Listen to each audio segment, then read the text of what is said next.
Pipeline integration, deadline 7. So we've done quite a bit of work here in 7.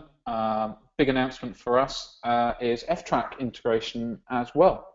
So we've traditionally had shotgun integration, but with F-Track integration, very, very similar way in which we've implemented it in terms of it's in every single job submission for every type of application type. It's got event plugin so that it can react to when jobs are completed or failed. It can report back. We've also got asset version creation and also thumbnail uploading with F-Track as well.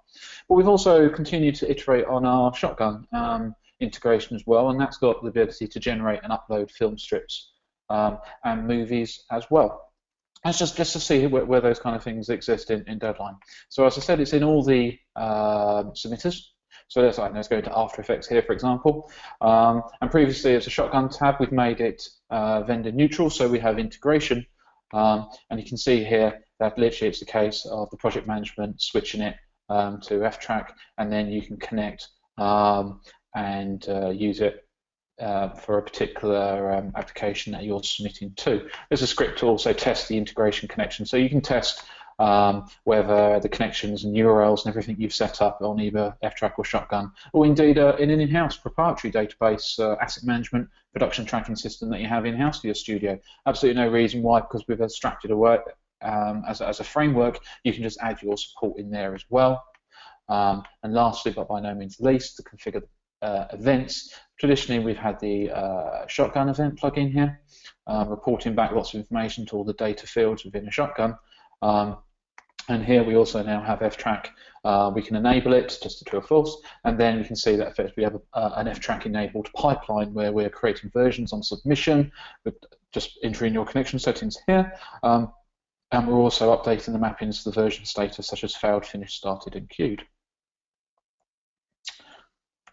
A whole new event callback framework that we've added is a slave-centric events. So traditionally we've had, as part of the event plugins that I was just showing you, we have a job-centric event callback system. So we have an event that fires behind the scenes in the core, which says job finished or job completed, job failed, job queued, suspended, etc. So we can react to jobs coming in and out of the queue and the various states of which they pass through, and then we can chain dependencies and chain extra jobs and say this job automatically submit as a result of this job failing or this one completing, or talking to Shotgun, talking to F-Track. Slave-centric events actually allow us on an individual slave basis for the slaves to effectively execute a callback that reports back and allows us to know when a slave has started or stopped in terms of shutting down and actually booting up the actual application, when it's actually starting a job, when it's actually rendering a job, i.e. I'm busy, and also when the slave is idle. Now that's going to become very, very useful for something else that I'm going to show you. I won't jump ahead just yet in the next slide. We've also got another generic event, which purposefully generic because it's on the house cleaning event. So we've got job pending scan, we've got house cleaning, we've got repository repair, some housekeeping scheduled kind of tasks that take place on a regular basis, dependent on the settings in your repository options, and that keeps firing to clean various things up. And like say, pending job scan, it will release any pending jobs. And that's done either independently by the slaves and a random, whichever slave is idle, or can be better regulated by just simply running Pulse on a machine in your network. Now, the on-house cleaning event is fantastic because the best possible time for you to inspect, interrogate our database in terms of what is the current state of the queue, and perhaps do something like, all those archived jobs, and I know they're also 30 days old or more.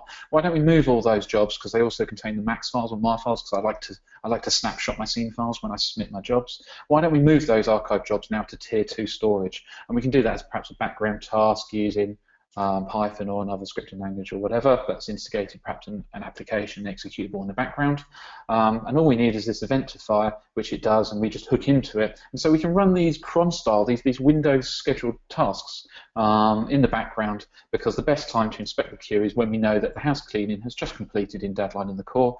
The Deadline database, the queue is as up to date as it can be for that exact moment in time, and then we can inspect it, query, and perhaps react